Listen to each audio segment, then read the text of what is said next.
Bueno, pues empezamos por explicar un poco por encima, ¿no?, cuáles son las bases de funcionamiento del sistema capitalista.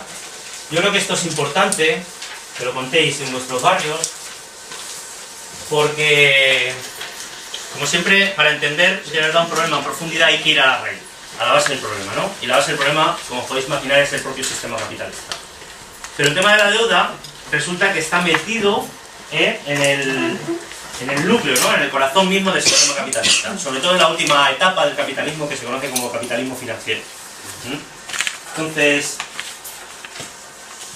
voy a ir, ya digo, simplemente no voy a ir leyendo nada, simplemente las ideas fuerza, ¿no?, que hay que transmitir, ¿vale? Y si hay alguna cosa que no entendéis o que no queda, entonces me interrumpís y profundizamos, complementamos, ¿vale? Ya digo que me vayáis ayudando. Bueno, pues el sistema capitalista, de manera muy resumida, podríamos decir que funciona en base a una máxima que consiste en conseguir el máximo beneficio en el menor tiempo posible, ¿no?, y la acumulación de ese beneficio, ¿no?, en forma de capital. Serían más o menos, ¿no?, los dos principios, las dos máximas que rigen al sistema capitalista. Durante la época industrial, pues evidentemente todo el capital, todo el crecimiento del sistema capitalista se basaba en la economía que llamamos economía productiva, ¿no?, la que producía los bienes, servicios, materiales, ¿no?, que requieren las personas, ¿no?, para poder vivir. Pero en la última fase, el sistema capitalista, pues no satisfecho con esos ritmos de crecimiento que proporciona la economía productiva, pues ha inventado, ¿no?, otros instrumentos, ¿no?, para crear un crecimiento más rápido, ¿vale?, en base a lo que ahora se llama economía financiera, y que está basada mucho en la especulación, ¿no? Entonces, para entender más o menos cómo funciona esto de la especulación, porque el crecimiento de la economía financiera está basado fundamentalmente en la deuda, ¿no?, en cadenas de endeudamiento. Yo, cuando he dado una vez una charla de esta, siempre aclara mucho este gráfico que tengo aquí, que es un ejemplo real que cogimos ya hace tiempo, siguiendo un poco la cadena de endeudamiento que se produce desde los organismos que producen el dinero, ¿vale?, hasta los que lo usan en última instancia. Pues este es el ejemplo concreto, ¿no?, de la cadena de endeudamiento de un préstamo que pidió el Santander al Banco Central Europeo, ¿no?, sobre cómo se crea el dinero y todo eso no vamos a tocar nada. Si alguien quiere que digamos algo de esto, lo podemos decir muy por encima, pero decir simplemente, ¿no?, que el dinero, el papel moneda que conocemos, ¿no?, normalmente no lo pueden crear los estados, ¿vale? Se crea normalmente en instituciones independientes, en el caso de Estados Unidos, por ejemplo, la Reserva Federal, ¿vale?, y en el caso de la Unión Europea, pues es el Banco Central Europeo, el único que tiene la capacidad para darle a la maquinita y hacer billetes, ¿de acuerdo? Aunque evidentemente, claro, es un organismo independiente, pues sufre muchas presiones, como está pasando ahora, ¿no?, de los gobiernos, ¿no? Ahora el Estado español está intentando, ¿no?, presionar para que compren deuda, ¿no?, emitan euros para comprar deuda, no por deuda del Estado español.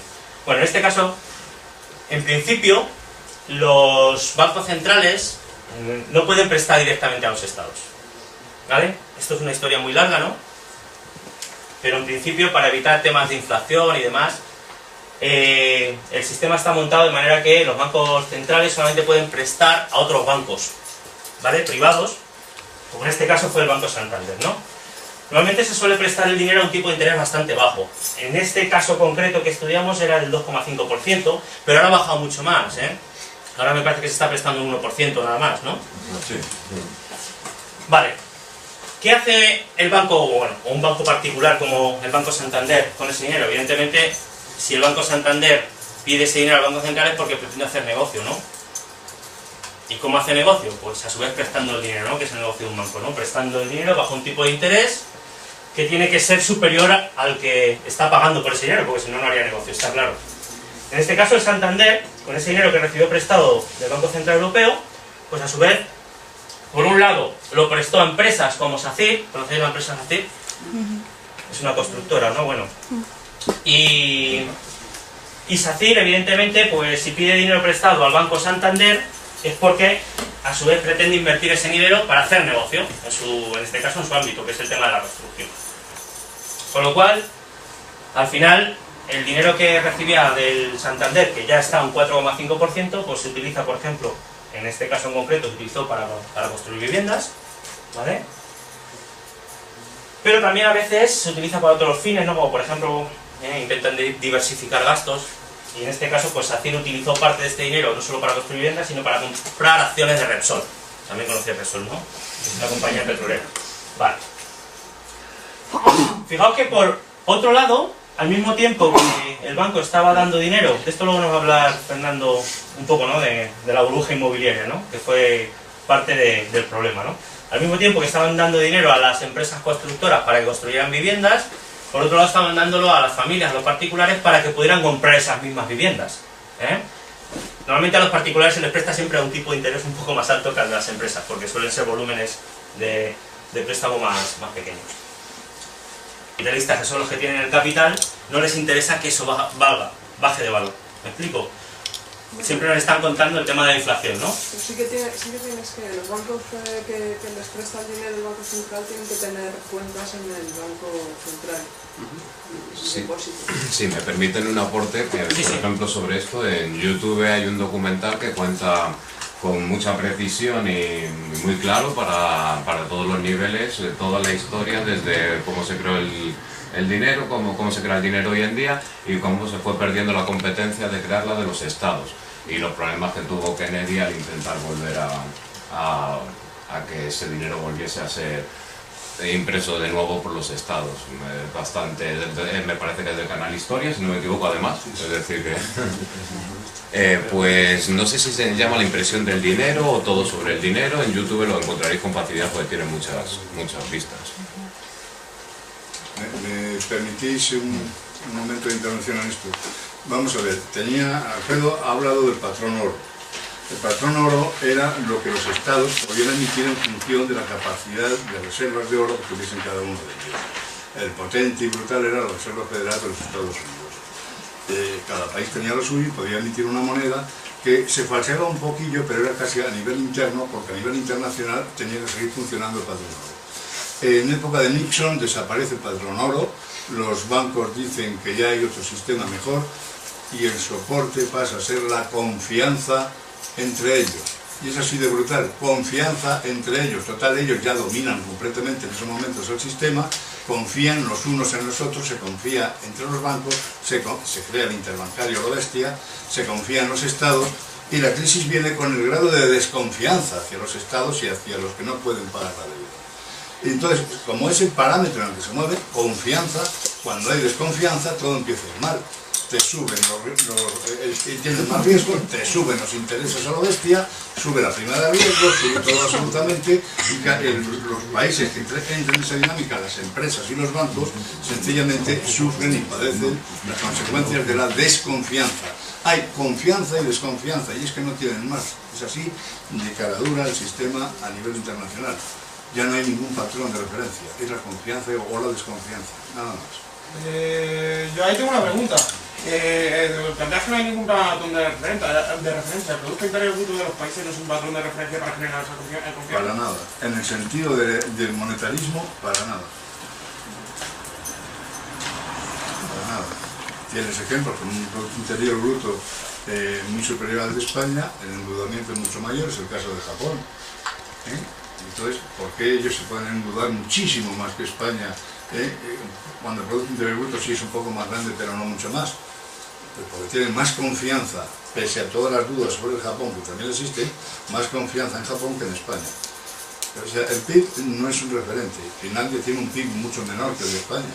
Sin embargo, hay más confianza en Finlandia. Es confianza.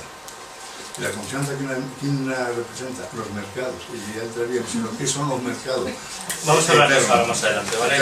Vamos a hablar de eso porque vamos a hablar de esa confianza, ¿no? Que es verdad que no surge de nada. Hay algo por detrás también de la confianza, o sea, no es algo aleatorio. Os quería comentar, ya digo, que por desgracia no tenemos mucho tiempo a profundizar en cada uno de estos temas, pero sí que es importante que si conocéis algún recurso, como apuntaba él, un vídeo o algo donde se pueda profundizar sobre ese tema en concreto, lo sacamos a la luz, lo apuntáis y luego ya en vuestra casa tranquilamente lo miráis. Yo mandaré el enlace para que lo podáis. Yo os voy a dejar ahora también, luego al final, en el descanso, algunos materiales, ¿no? Que os podéis llevar también a poner en vuestros barrios y demás, como por ejemplo este, ¿no? De cómo funciona el capitalismo, ¿no? De manera muy resumida y sintética. Hay aquí unos cuantos paneles que os podéis llevar luego, ¿vale? Bueno, os estaba diciendo, ¿no? Continuamos. ¿Puedo hacerte una aclaración que Sí. es lo importante? Sí, sí. Mira, acá en este esquema, que está muy bien desde el punto de vista como lo vemos los ciudadanos, pero esto esconde otra realidad. ¿Cuál es la realidad que esconde? La realidad que esconde es que lo que sube de valor no es la construcción, sino la tierra. ¿Por qué? Porque la construcción, una casa, como un coche, como cualquier material que tengamos en nuestras casas, apenas salido de fábrica, empieza a bajar el valor. La casa apenas construida empieza a bajar el valor de la construcción, pero lo que sube es el valor de la tierra. Esto se oculta, no se dice, pero por supuesto en el gobierno se sabe y los economistas lo saben. Lo que sube de valor es la tierra. Esa es la verdad. Después veremos por qué. Sí, vamos a andar sobre eso más adelante. Bueno, como os decía entonces, evidentemente aquí se produce un incremento del valor de la vivienda o del suelo, como comentaba Fernando, pero que este incremento es ficticio, no es real. Es lo que se llama una burbuja, ¿no? Y el sistema capitalista en su etapa financiera funciona a base de crear burbujas. Burbujas en las que se van elevando los valores de determinados bienes, puede ser el suelo, pueden ser los alimentos, puede ser cualquier cosa, ¿no? De manera que se crea un crecimiento, pero que a la práctica, en realidad, puesto que es un crecimiento ficticio, no repercute en la economía productiva, ¿no? Pues es irreal este crecimiento, hasta que la burbuja se pincha. Como decía, la confianza que tengo o que tienen los inversores sobre un determinado bien se pierde y automáticamente pues empiezan a aparecer ya lo que son las crisis, ¿no? Las crisis de endeudamiento. Bueno, eso por un lado. Ahora hablaremos después de la burbuja inmobiliaria. Pero por otro lado, y también quiero insistir sobre esto, es que aunque todo esto es una cadena de endeudamiento que es ficticio, al final esto también tiene repercusiones sobre la economía productiva real, ¿vale? Porque hay una presión sobre el medio, ¿no? Precisamente para generar valor por el que luego poder devolver estas deudas, ¿no? En el caso, por ejemplo, del suelo, pues evidentemente aquí construir supone también más presión sobre ocupación de terrenos y sacar los recursos materiales, ¿no? Para poder construir, recursos energéticos. Repsol obtiene los beneficios no de construir, sino de sacar petróleo en este caso. Entonces, claro, para que Repsol pueda devolver el préstamo, o por lo menos para que SACIR pueda devolver el préstamo a Santander que recibió, como es accionista de Repsol, lo lógico es que obliga a Repsol a vender más gasolina, ¿no? Es lo lógico, ¿no? ¿Y qué consecuencias tiene eso sobre la economía real? Pues evidentemente os podéis imaginar, ¿no? Pero el tema, por ejemplo, de sacar más petróleo supone pues más prospecciones, que normalmente suelen estar fuera de Europa, ¿no? En Latinoamérica, ¿no? En África, etc.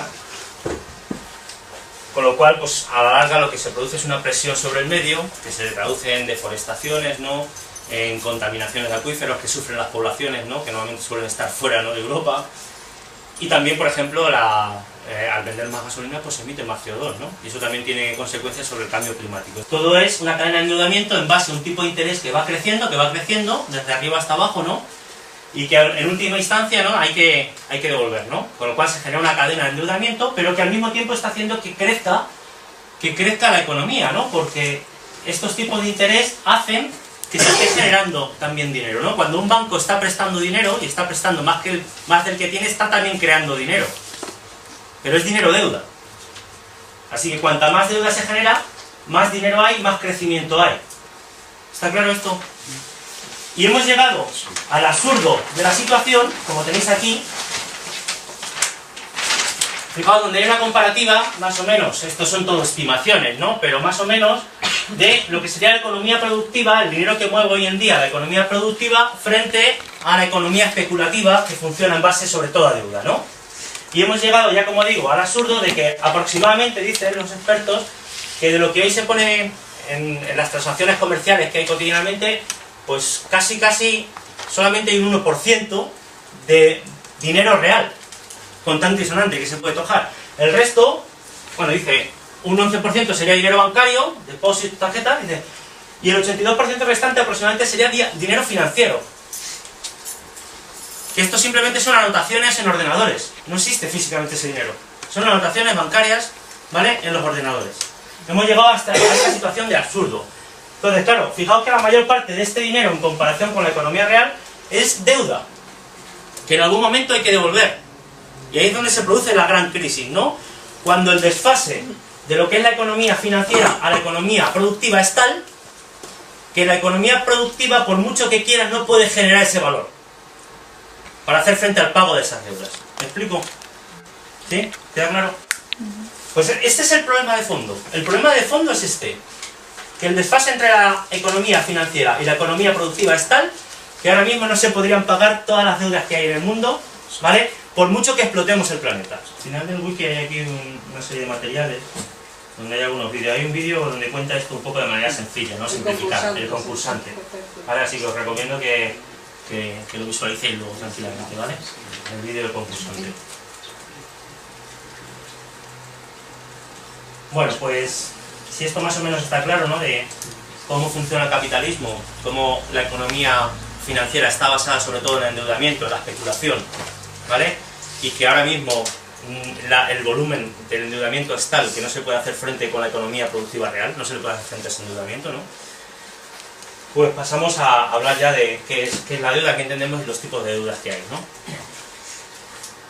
Bueno, pues nosotros hemos definido la deuda así, no sé si estaréis de acuerdo o no, dice, es una obligación contraída por una persona o entidad, que sería el deudor, con otra persona o entidad, que sería el acreedor, como resultado de un préstamo o de un daño causado.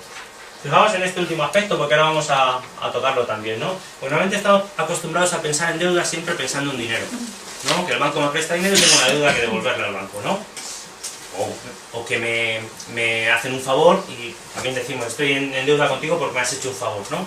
Pero nosotros también decimos que estamos en deuda con alguien cuando le causamos un daño.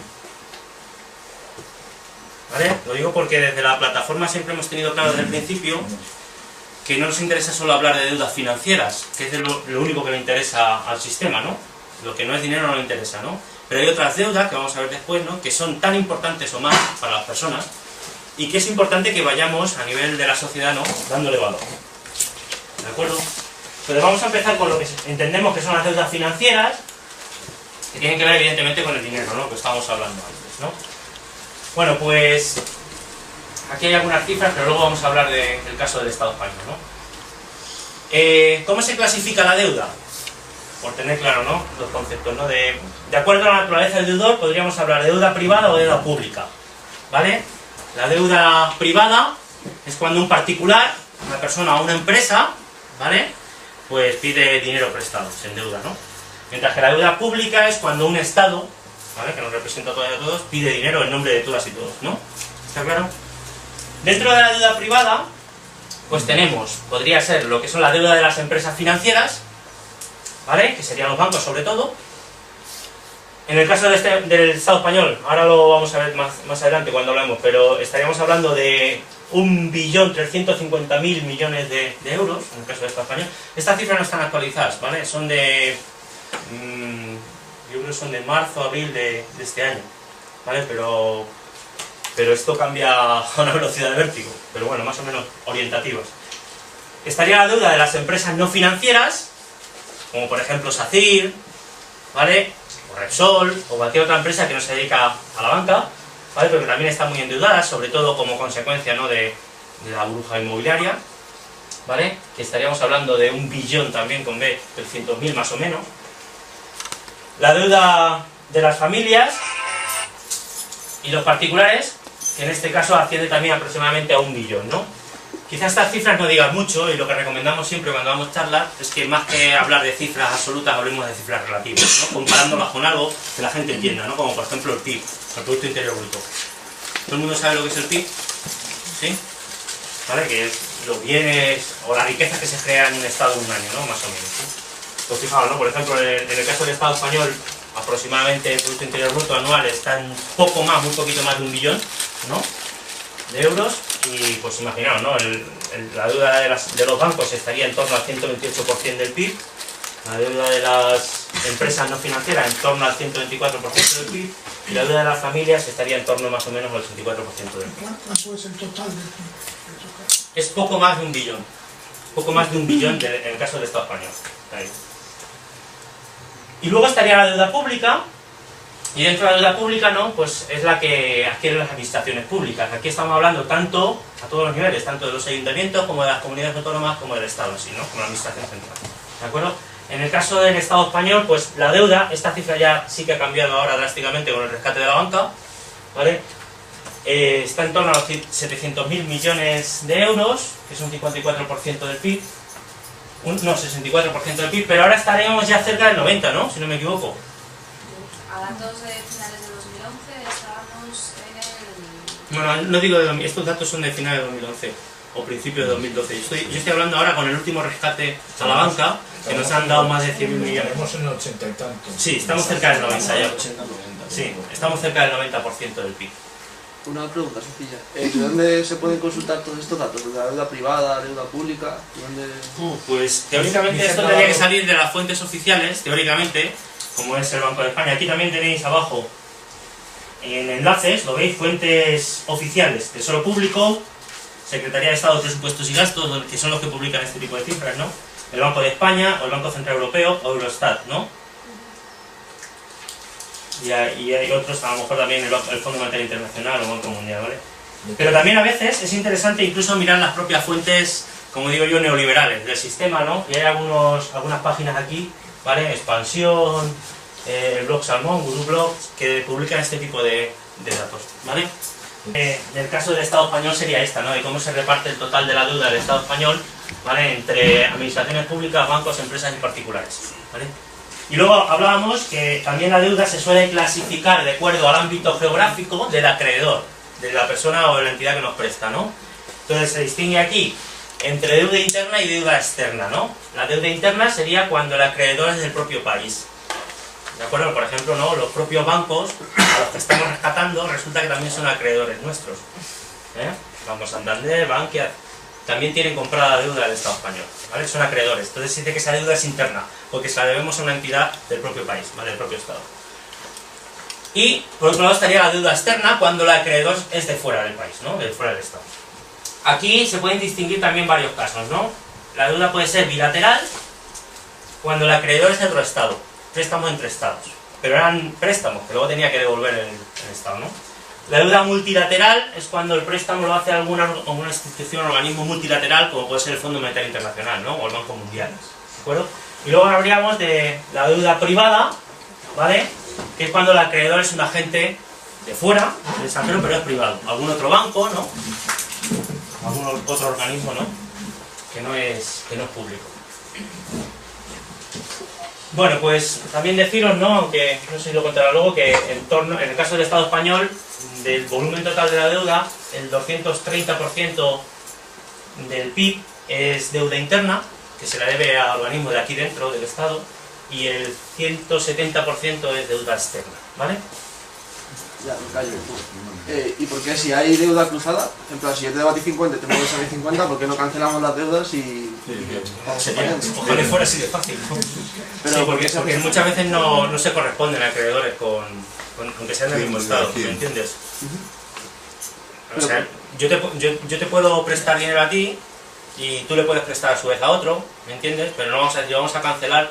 Si ese tercero me prestara a mí, se cerrará el círculo todavía, podríamos hablarlo. Pero a veces los círculos no están cerrados. Con respecto a esto de las deudas cruzadas, un dato muy relevante es el hecho de que el Estado se endeuda para darle dinero a los bancos, con lo cual es una forma, en realidad los bancos deben dinero al Estado, o sea, porque les está rescatando, pero por otro lado, quien compra la deuda pública con la que conseguir dinero son los propios bancos. O sea, es decir, es algo totalmente esquizofrénico. Lo que dices tú, Javi, de por qué no se cancelan las deudas, que sería algo, digamos, intuitivamente más razonable, o sea, ha llegado a la situación de absurdo de que precisamente todos los recortes que estamos sufriendo por la necesidad de emitir deuda para dársela a los bancos, luego son los propios bancos los que los compran con dinero del Banco Central Europeo al 1% de interés. Entonces, con el diferencial ya ganan dinero, simplemente por el hecho de ser rescatados y de que el Estado se siga endeudando más. No vamos a tocar nada. Si alguien quiere que digamos algo de esto, lo podemos decir muy por encima, pero decir simplemente, ¿no?, que el dinero, el papel moneda que conocemos, ¿no?, normalmente no lo pueden crear los estados, ¿vale? Se crean normalmente en instituciones independientes, en el caso de Estados Unidos, por ejemplo, la Reserva Federal, ¿vale? Y en el caso de la Unión Europea, pues es el Banco Central Europeo, el único que tiene la capacidad para darle a la maquinita y hacer billetes, ¿de acuerdo? Aunque evidentemente, claro, es un organismo independiente, pues sufre muchas presiones, como está pasando ahora, ¿no? de los gobiernos, ¿no? Ahora el Estado español está intentando, ¿no?, presionar para que compren deuda, ¿no? Emitan euros para comprar deuda, los bonos de deuda del Estado español. Bueno, en este caso, en principio, los bancos centrales no pueden prestar directamente a los estados, ¿vale? Esto es una historia muy larga, ¿no? Pero en principio, para evitar temas de inflación y demás, el sistema está montado de manera que los bancos centrales solamente pueden prestar a otros bancos, ¿vale?, privados, como en este caso fue el Banco Santander, ¿no? Normalmente se suele prestar el dinero a un tipo de interés bastante bajo. En este caso concreto que estudiamos era del 2,5%, pero ahora ha bajado mucho más, ¿eh? Ahora me parece que se está prestando un 1% nada más, ¿no? Sí. Vale. ¿Qué hace el banco, bueno, o un banco particular como el Banco Santander con ese dinero? Evidentemente, si el Banco Santander pide ese dinero al Banco Central es porque pretende hacer negocio, ¿no? ¿Y cómo hace negocio? Pues a su vez prestando el dinero, ¿no? Que es el negocio de un banco, ¿no? Prestando el dinero bajo un tipo de interés que tiene que ser superior al que está pagando por ese dinero, porque si no, no haría negocio, está claro. En este caso el Santander, con ese dinero que recibió prestado, y sea alguna cosa que no entendéis o que no queda, entonces me interrumpís y profundizamos, complementamos, ¿vale? Ya digo que me vayáis ayudando. Bueno, pues el sistema capitalista, de manera muy resumida, podríamos decir que funciona en base a una máxima que consiste en conseguir el máximo beneficio en el menor tiempo posible, ¿no? Y la acumulación de ese beneficio, ¿no?, en forma de capital. Serían más o menos, ¿no?, los dos principios, las dos máximas que rigen al sistema capitalista. Durante la época industrial, pues evidentemente todo el capital, todo el crecimiento del sistema capitalista se basaba en la economía que llamamos economía productiva, ¿no? La que producía los bienes, servicios, materiales, ¿no?, que requieren las personas, ¿no?, para poder vivir. Pero en la última fase, el sistema capitalista, pues no satisfecho con esos ritmos de crecimiento que proporciona la economía productiva, pues ha inventado, ¿no?, otros instrumentos, ¿no?, para crear un crecimiento más rápido, ¿vale? En base a lo que ahora se llama economía financiera y que está basada mucho en la especulación, ¿no? Entonces, para entender más o menos cómo funciona esto de la especulación, porque el crecimiento de la economía financiera está basado fundamentalmente en la deuda, ¿no?, en cadenas de endeudamiento. Yo, cuando he dado una vez una charla de esta, siempre aclara mucho este gráfico que tengo aquí, que es un ejemplo real que cogimos ya hace tiempo, siguiendo un poco la cadena de endeudamiento que se produce desde los organismos que producen el dinero, ¿vale?, hasta los que lo usan en última instancia. Pues este es el ejemplo concreto, ¿no?, de la cadena de endeudamiento de un préstamo que pidió el Santander al Banco Central Europeo, ¿no?, sobre cómo se crea el dinero y todo eso no...